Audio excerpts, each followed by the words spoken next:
Oi, gente, tudo bem? Mais um vídeo da Go Por Aí. Essa semana eu vou contar pra vocês como é que foi o meu processo de se preparar para a viagem.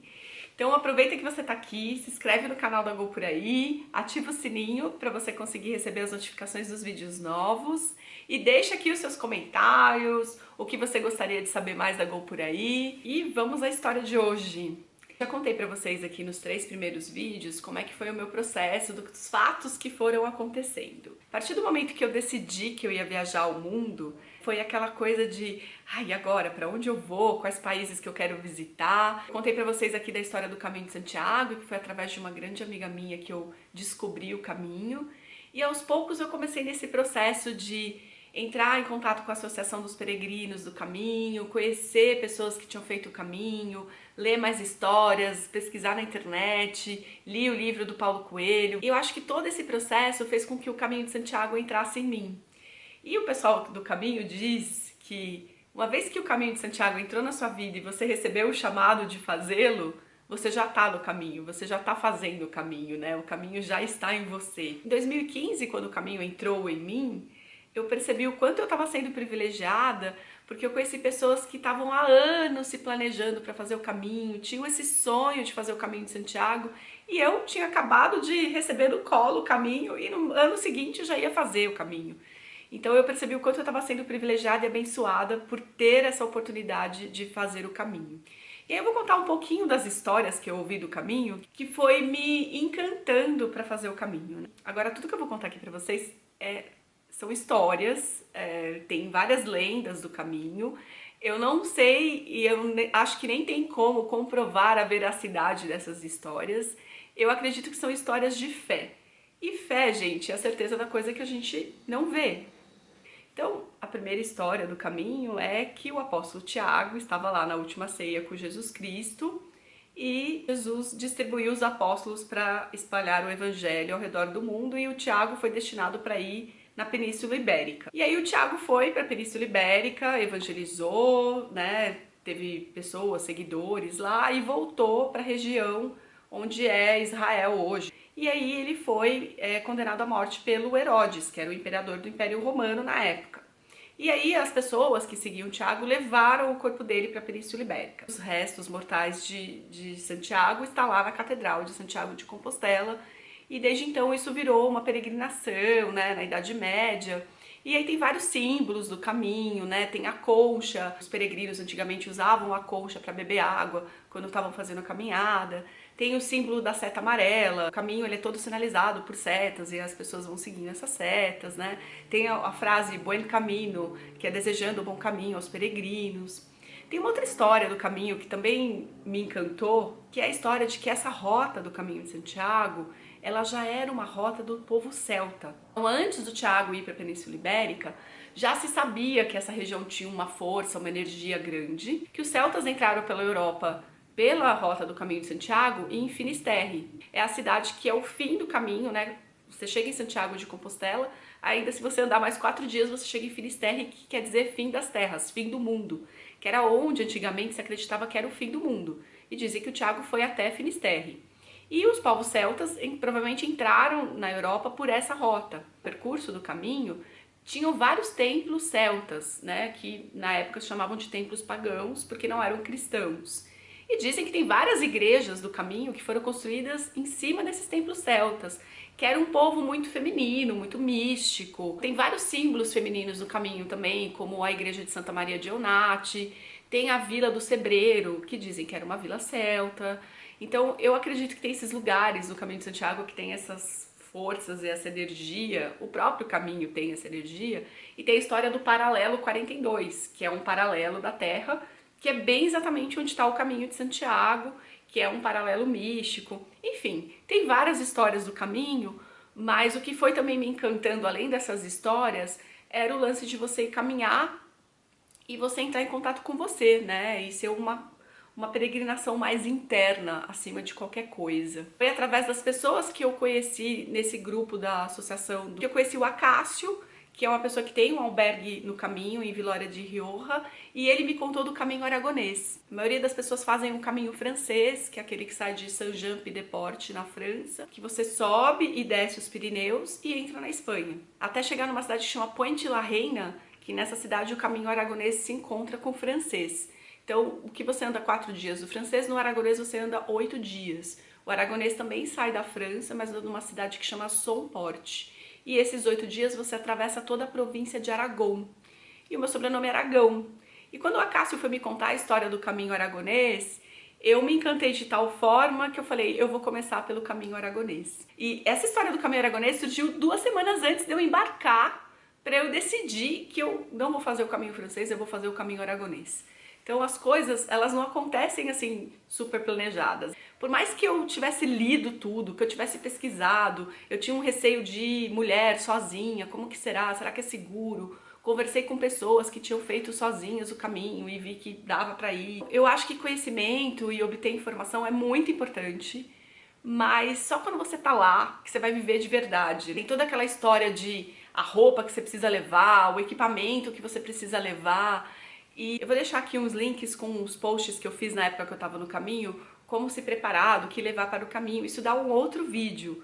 Mas tem todo um lance de você prestar atenção naquilo que faz sentido pra você. Lá você vai descobrir o que te faz bem, né? Eu vou dar um exemplo aqui. Dizem que você tem que ir com aquela calça de aventura, que tem uns bolsos do lado.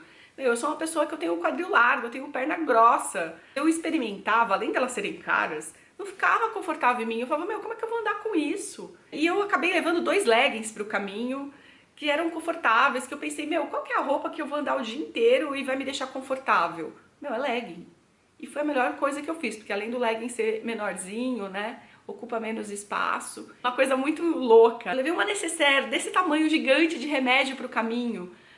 Gente, todo lugar do planeta vende paracetamol, tem farmácia, tem anti-inflamatório. Na Espanha, então, tem um monte de farmácia. No caminho, tem toda uma rede de suporte para os peregrinos. Mas a gente fica com aquela coisa de eu preciso ter, senão ferrou, né? Como é que eu vou ficar sem isso? E na verdade a gente precisa de muito pouco e a gente descobre que o mundo tem tudo que a gente precisa e que a vida nos outros lugares não é tão diferente quanto a vida que a gente leva aqui. Na verdade, a percepção das pessoas é que o Brasil é um lugar que não vai ter farmácia, entende? Na Espanha vai ter farmácia. A gente está vivendo um momento que a gente tem tudo em todos os lugares, né? Paracetamol se vende em todos os lugares, exceto na China, mas isso fica para um outro vídeo que eu vou contar essa história que eu passei por lá. Então também tem esse lugar da gente querer se preparar com tudo que precisa ter e na verdade às vezes a gente precisa de menos coisas e a gente tem que olhar que o que funciona para o outro talvez não funcione para mim. E o que funciona para mim talvez não funcione para você. Mas qual que é a coisa que funciona para mim? Aí tem uma outra voz que a gente precisa começar a ouvir que chama intuição.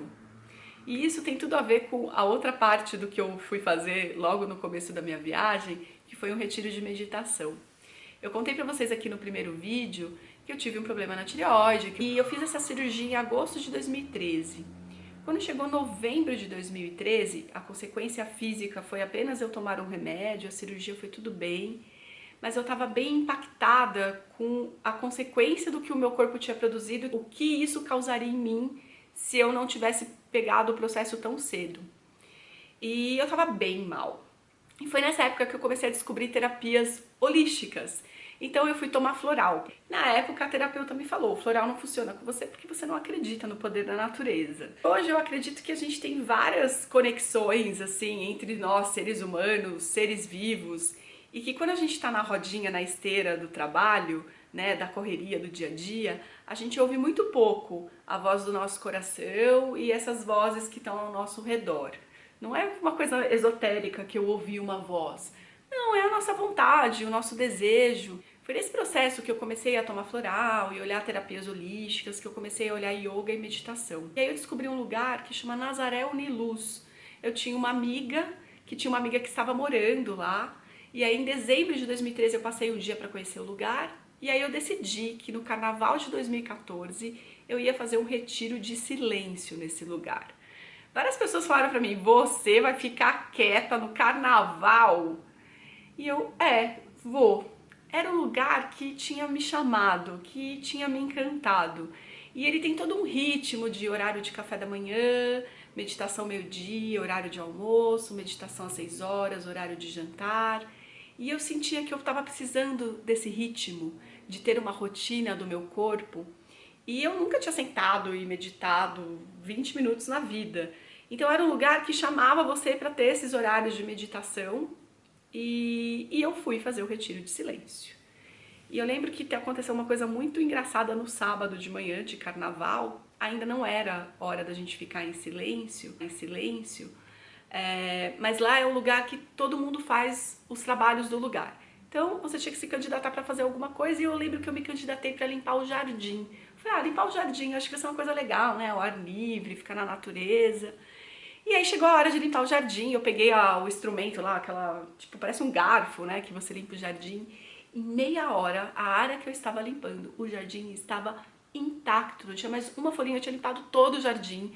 Minhas costas estavam quebradas, eu não aguentava mais.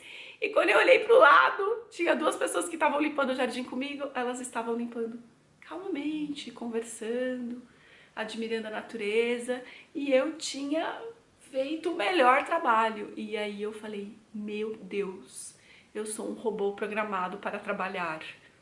Eu lembro que eu fiquei chocada. Eu não estava no banco, eu não tinha que bater uma meta de limpar o jardim em meia hora. E eu percebi o quanto que eu não estava desfrutando daquilo que eu estava fazendo, né? Trabalho é trabalho.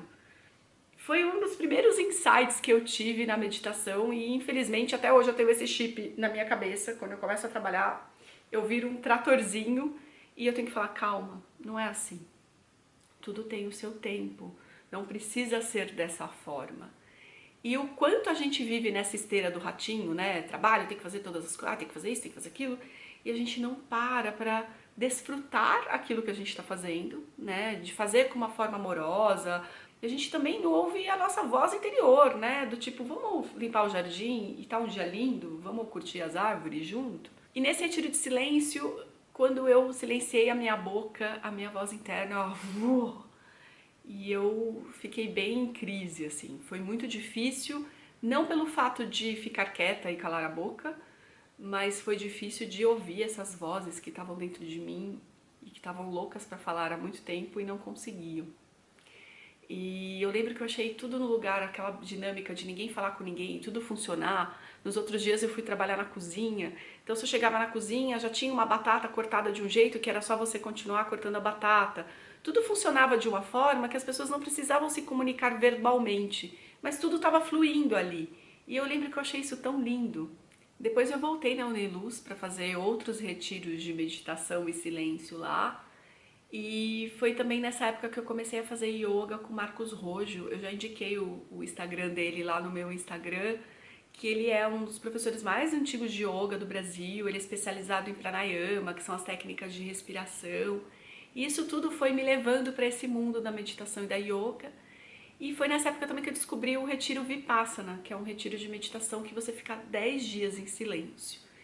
Então eu tinha muito forte no meu coração que quando eu saísse do trabalho, eu queria fazer o retiro de Vipassana. E eu lembro que eu me inscrevi em dezembro de 2015 para fazer em abril. Tem um intervalo aí porque ele lota rápido.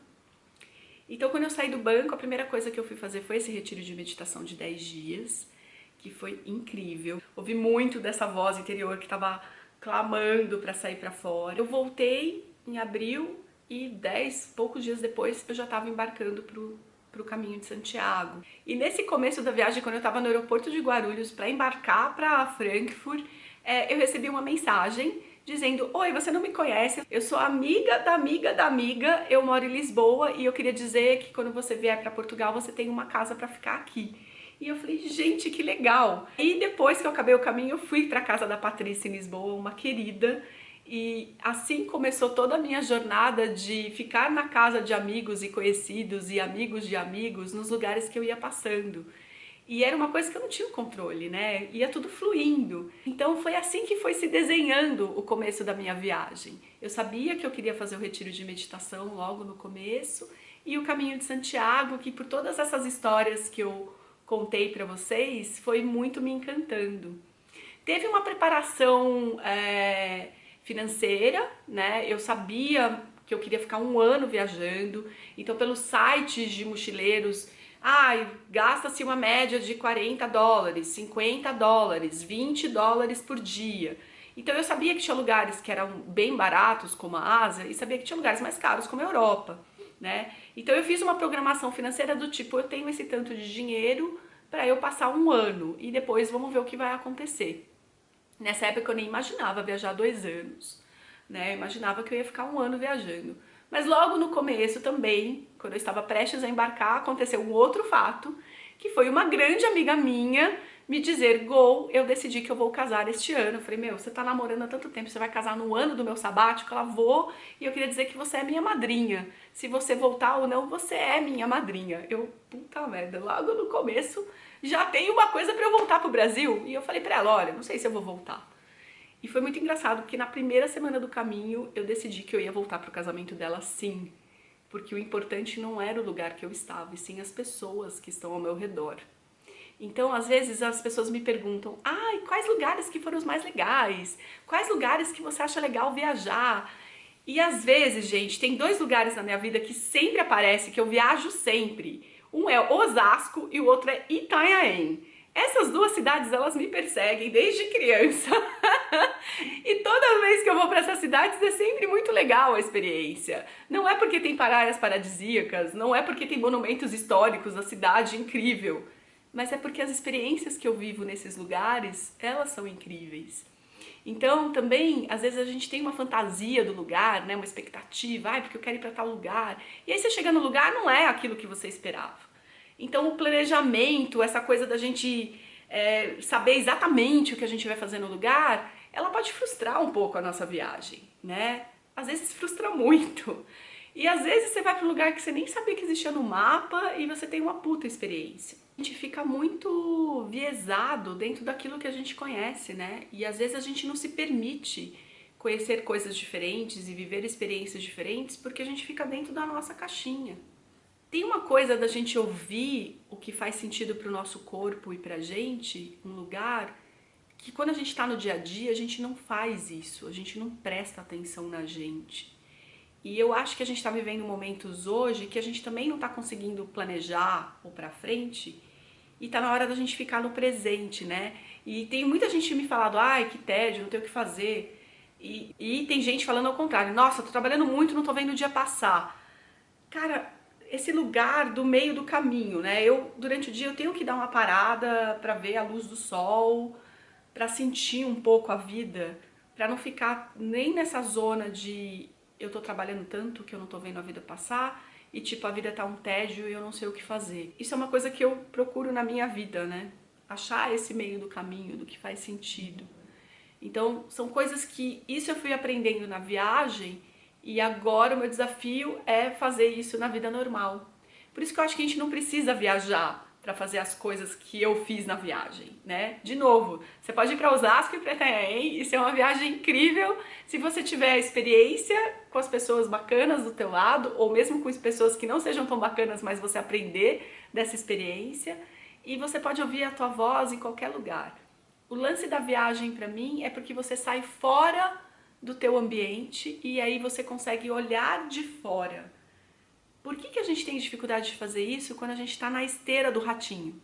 Muitas vezes vira papagaio de pirata, fica repetindo aquilo que a gente ouviu e que a gente aprendeu. O fulano me falou que é assim, é assim. Cara, mas pode ser que se eu for lá, a experiência vai ser completamente diferente, né? O que serve para mim não serve para o outro. Então, eu acho que a beleza da viagem, desse meu começo de viagem, de ter planejado, foi de não ter planejado. Foi de ter deixado as coisas fluírem e deixar os sinais aparecerem. Quando a gente silencia a nossa voz e a gente sai dessa esteira, é impressionante quanto os sinais aparecem.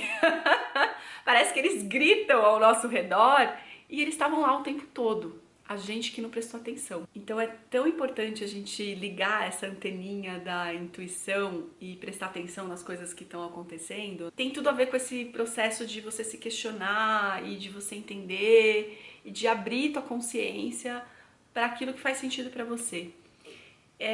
Eu acho que esse vídeo ficou uma viagem. mas eu acho que a gente precisa dessa bagunça e desconstrução pra gente começar a ver, tá bom, agora vou ver o que faz sentido pra mim. Eu espero que vocês tenham gostado dessa viagem na viagem. Deixa aqui os comentários, digam se vocês gostaram, o que mais que vocês gostariam de saber, quais histórias, quais lugares que vocês gostariam de ouvir mais. E aguardem o próximo vídeo. Obrigada, gente!